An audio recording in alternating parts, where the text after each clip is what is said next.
TV MidtVest med lørdagens regionale nyheder. God aften. En gruppe fodboldfans vil anmelde Skive politi. De mener, de blev angrebet og overfaldet af politiet efter pokalkampen mellem FC København og Skive i torsdags. I dag kan Dennis Andersen gå i fred på Østerbro i København.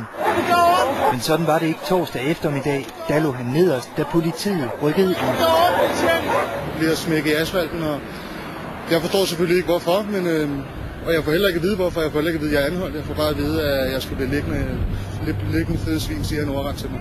Dennis Andersen var en af 7 fodboldtilskuere, som blev anholdt, da det kom til et tumult mellem tilskuere og politi.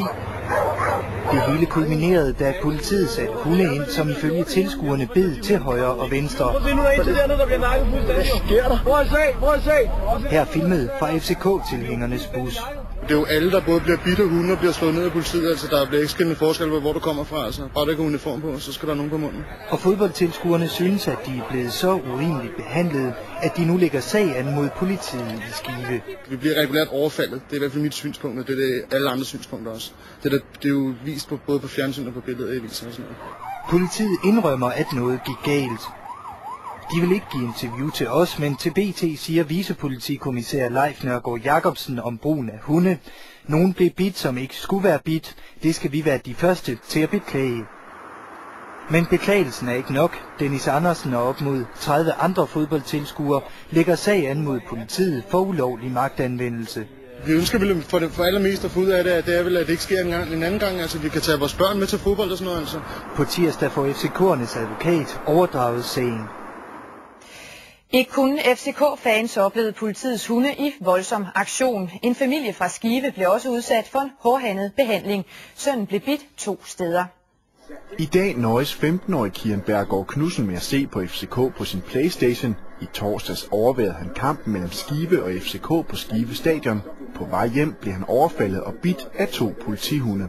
Jeg blev bidt lige her. Og så blev jeg bidt her.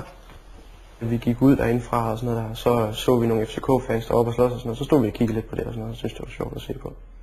Og så gik vi jo så videre og sådan noget, så kom der så nogle politibetjente med nogle dumme hunde, så blev jeg så bidt.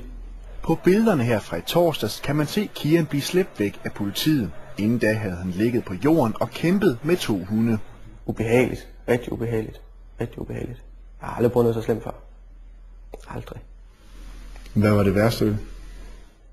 Det var nok, at jeg blev bidt uden grund. At vi faktisk blev overfaldet af politiet selv. Hvordan havde du det med at se, at din søn han blev bidt af 2 hunde? Det havde jeg det ikke ret godt med. Der ville politiet have, jeg skulle bare gå.